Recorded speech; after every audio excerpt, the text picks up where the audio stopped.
ma jéem a defar philosophie ak religion te benn audio ci philosophie ak religion kon baa ma tuddee ko petit 3 la philosophie et la religion. La philosophie et la religion. La religion se définit comme l'ensemble des croyances et des pratiques relatives à un culte. La religion se définit comme l'ensemble des croyances et des pratiques relatives à un culte. Elle est spécifique à l'homme, ce que confirme la définition de l'étymologie du mot. La religion est l'union, entre parenthèses religare, entre l'homme et le sacré. Elle est spécifique à l'homme, ce que confirme la définition d'étymologie du mot religion, entre parenthèses religare, qui signifie l'union entre l'homme et le sacré. Malgré leur grande diversité, toutes les religions se convergent vers des principes immuables, éternels, incriticables, appelés dogmes. Malgré leur grande diversité, toutes les religions convergent vers des principes immuables, éternels, incriticables, appelés dogmes. L'acceptation de ces dogmes relève de la foi et non de la réflexion. L'acceptation de ces dogmes relève de la foi et non de la réflexion. À partir de là, il est évident que la philosophie ne peut entretenir avec la religion que par des rapports a priori conflictuels. À partir de là, il est évident que la philosophie ne peut entretenir avec la religion que par des rapports a priori conflictuels. Petit a, conflit entre philosophie et religion. Petit a, conflit entre philosophie et religion. La philosophie et la religion reposent sur des principes opposés. La philosophie et la religion reposent sur des principes opposés. Le croyant est celui qui est tenu de se soumettre à un ordre supérieur en aliénant sa liberté. Le croyant est celui qui est tenu de se soumettre à un ordre supérieur en aliénant sa liberté. La religion est un monde d'interdits, de souffrances, de contraintes et de peines. La religion est un monde d'interdits, de souffrances, de contraintes et de peines. Comme dit Bakounine dans œuvre. Ibn Gomey. La religion est le berceau du despotisme. Fin de citation. La religion est le berceau du despotisme. Fin de citation. La philosophie se meut dans un espace de liberté. La philosophie se meut dans un espace de liberté. La religion est par ailleurs basée sur la croyance et non sur l'exigence de réflexion. La religion est par ailleurs basée sur la croyance et non sur la réflexion. C'est le cœur qui sent Dieu et non la raison, dira Blaise Pascal dans ses pensées. C'est le cœur qui sent Dieu et non la raison, dira Blaise Pascal dans ses pensées. Pour preuve, la vérité religieuse n'est pas conforme avec ce que le bon sens nous dicte. Pour preuve, la vérité religieuse n'est pas conforme avec ce que le bon sens dicte. C'est-à-dire li diine di wax boo ko tegee ci xel doo gëm diine ñu dem. Pour preuve, la vérité religieuse n'est pas conforme avec ce que le bon sens nous dicte. Par exemple, la résurrection après la mort, l'ascension du Christ, le séjour de Jonas dans le ventre de la baleine. Par exemple, la résurrection après la mort, l'ascension du Christ, le séjour de Jonas dans le ventre de la baleine. Yunus jën bi ñett wan na ko mu ne ci biir jën bi ñetti fan. L'immaculée conception de Marie. Marie am na doom te góor mosu koo laal. Sont autant de vérités que la foi accepte, mais aucun se ne saurait démontrer. Yi fi lim yëpp xel moo koy nangu, ngëm moo koy nangu, mais xel mënu koo nangu. Le religieux est celui qui renonce à réfléchir pour accepter naïvement tous les dogmes. Le religieux est celui qui renonce à réfléchir pour accepter naïvement tous les dogmes. C'est ce que confirme Ravel et Picard dans Le Moine et le philosophe. C'est ce que confirme Ravel et Picard dans Le Moine et le philosophe, c'est-à-dire Ben Sahaba ak Ben Bouhaba, ouvrez les guillemets. La religion est l'adhésion à un dogme qu'on doit respecter par un acte de foi aveugle. Fin de citation. La religion est l'adhésion à un dogme qu'on doit accepter par un acte de foi aveugle. Fin de citation. Ainsi, la religion exclut l'intelligence, elle est l'affaire des sots. Ainsi, la religion exclut l'intelligence, elle est l'affaire des sots. C'est du moins ce qu'a défendu Nietzsche, pour qui toutes les valeurs religieuses résultent de l'ignorance et de la naïveté des hommes qui ont tendance à faire de leur vice des vertus. C'est du moins ce qu'a défendu Nietzsche, pour qui toutes les vérités religieuses résultent de l'ignorance, de la naïveté et du malheur des hommes qui ont tendance à faire de leur vertus. Le pardon est une création des faibles. La modestie est une façon de se masquer sa pauvreté. L'amitié une protection contre les forts. De même, le pauvre a imaginé un Dieu riche.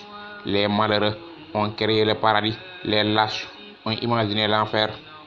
De même que le pauvre a créé un Dieu riche, les malheureux ont créé le paradis. Les lâches ont imaginé l'enfer. Comme toutes les comme toutes les valeurs sont fausses, hypocrites et mensongères, il faut s'en débarrasser. Comme toutes les valeurs sont fausses, hypocrites et mensongères, il faut s'en débarrasser. Nietzsche recommande d'être anticonformiste, antichrist, antinihiliste. Nietzsche recommande d'être anticonformiste, antichrist, antinihiliste. Bul gëm benn diine, bul gëm kenn, gëmal sa bopp, nekkal sa bopp. Celui qui vit de la sorte sera un surhomme. Même si jàmm ngay nekk, celui qui vit de la sorte sera un surhomme, c'est-à-dire un être libre et heureux. La religion est donc négative. La religion est donc négative. Elle doit être bannie, comme le confirme Jean-Paul Sartre. La religion est négative, elle doit être bannie, comme le confirme Jean-Paul Sartre dans son passé philosophique. L'existentialisme athée repose sur son principe énoncé dans l'existentialisme et un humaniste. Jean-Paul Sartre, dans sa pensée philosophique, l'existentialisme athée repose sur ce principe de l'existentialisme humaniste. Chez l'homme, ouvrez les guillemets, l'existence précède l'essence. Chez l'homme, l'existence précède l'essence, il n'y a pas de destin. L'homme vient au monde par hasard et se réalise selon sa volonté. Jean-Paul Sartre nee na soo bëggee soo nit ki lu mu doon moo ko doonal boppam yàlla mi dogal moom yàlla sax amut. Il n'y a pas de destin. L'homme vient au monde et se réalise selon sa volonté. Il n'est rien d'autre que ce qui se fait de lui-même. Il n'est rien d'autre que ce qui se fait de lui-même. Il est responsable de tout, même le mal qui lui arrive. Il est responsable de tout, même le mal qui lui arrive. Jean-Paul Sartre nee na boo feebaree sax yaa nekk sa responsable feebar bi ndax yaa fi nekk yambarlu bopp yaa ngi ko dal la bàyyi ñeneen ñi. Ñu dem ñu ne ko Jean-Paul Sartre kon lan mooy religieux mu ne les religieux sont ces poltrons qui refusent cette responsabilité en se cachant derrière un Dieu qu'ils ont eux-mêmes créé. Ouvrez les guillemets. La religion est l'échappatoire de ceux qui sont trop lâches pour se considérer comme responsables de leur destin. Pour ça neen yambari ñoo créé yàlla ñoo créé Dieu suñu ñàkkee benn affaire waroon ñafe ji pour am ko dañuy wax yàllaa ko dogal nee na ci jamono ji noonu la yàlla amee mais yàlla n'existe pas. La religion est l'échappatoire de ceux qui sont trop lâches pour se considérer comme responsables de leur destin en se cachant derrière un Dieu qu'ils ont eux-mêmes créé. Fin de citation. Sartre. Ainsi, la raison est un prétexte à l'inaction. Ainsi, la raison est un prétexte à l'inaction. C'est pourquoi elle doit être combattre. Les marxistes confirment cette idée lorsqu'ils affirment. Que les idées religieuses ne sont que des idées de la classe dominante. Créées afin d'endormir la classe dominée. Ñu yeewu ñoo créé diine pour nax dof ñi. Ce qui lui permettra de perpétuer l'exploitation de l'homme par l'homme. Les idées religieuses ne sont que des idées de la classe dominante, créées afin d'endormir la classe dominée, ce qui lui permettra de perpétuer l'exploitation de l'homme par l'homme. Tel est le sens de cette fameuse affirmation. La religion est l'opium du peuple. Ouvrez les guillemets. La religion est l'opium du peuple. Marx soutient. Tant qu'elle existera, il y aura des privilégiés et des opprimés. Tant que la religion existe, il y aura des privilégiés et des opprimés. Par conséquent, il préconise un athéisme actif qui consiste à attaquer tous les symboles de la religion. Il préconise un athéisme actif qui consiste à attaquer tous les symboles de la religion et d'édifier à sa place une société communiste dans laquelle il n'y aura ni Dieu ni maître. Marx nee na boobu société monde normal.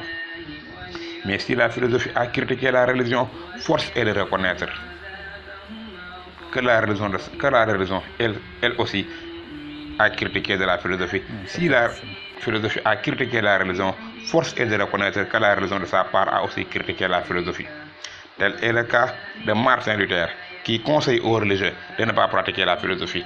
Tel est le cas de Martin Luther, qui conseille aux religieux de ne pas pratiquer la philosophie. Pour pratiquer la philosophie qu'il considère comme une entreprise maléfique, satanique, qui égare le croyant et lui ouvre les portes de l'enfer. Qu'il considère comme une entreprise maléfique, satanique, qui égare le croyant et lui ouvre les portes de l'enfer. Pour cause, la religion énonce des dogmes qui recommandent le bien.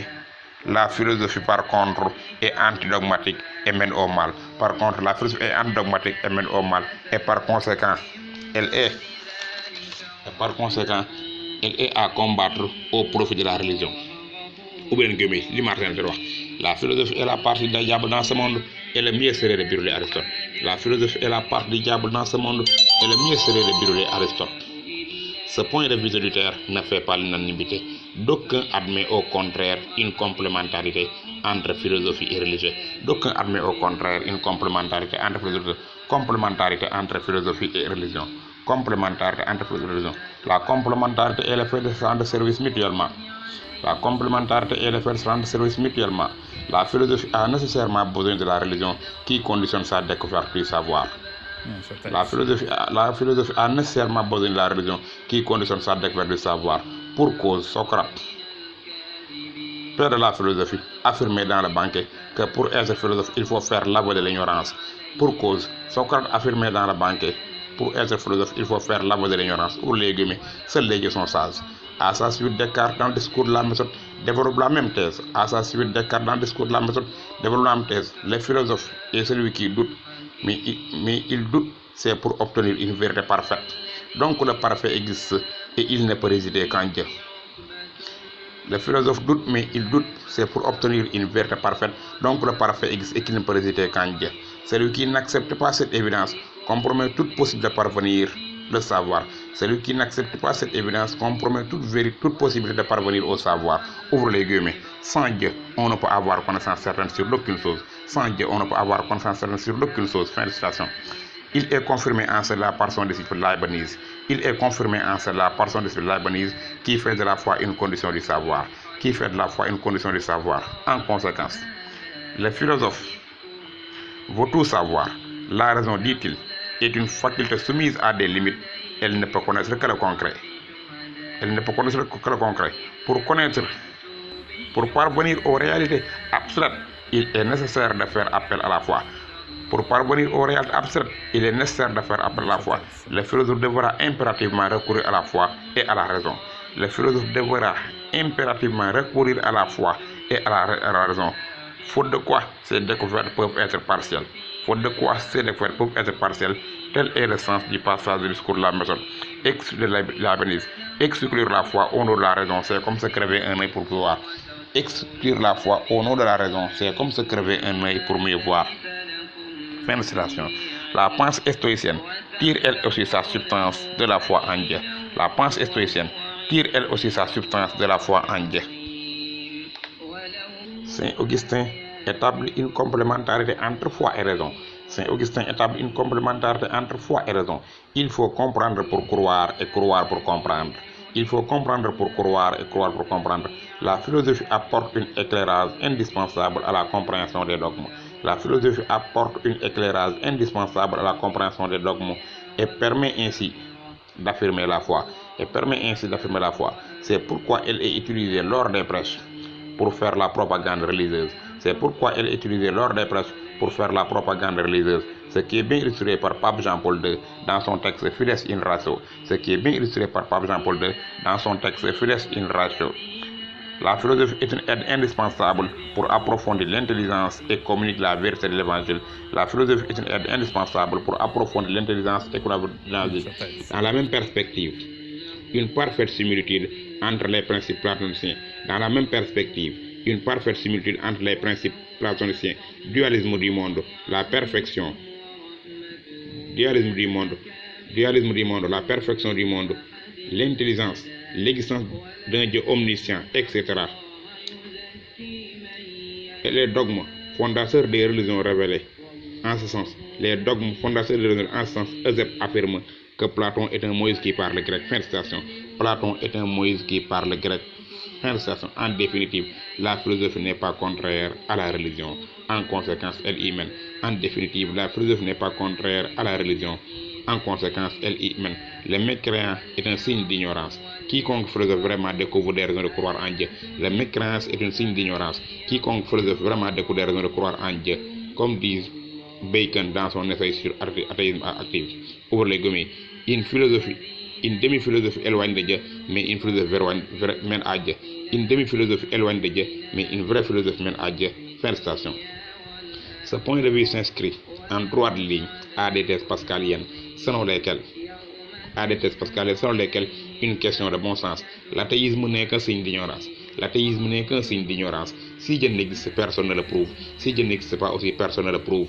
Si Dieu existe, personne ne le prouve. Si Dieu n'existe pas, personne ne le prouve. L'attitude la plus sage devant ce mystère est de croire. Croire, c'est forcément gagnant.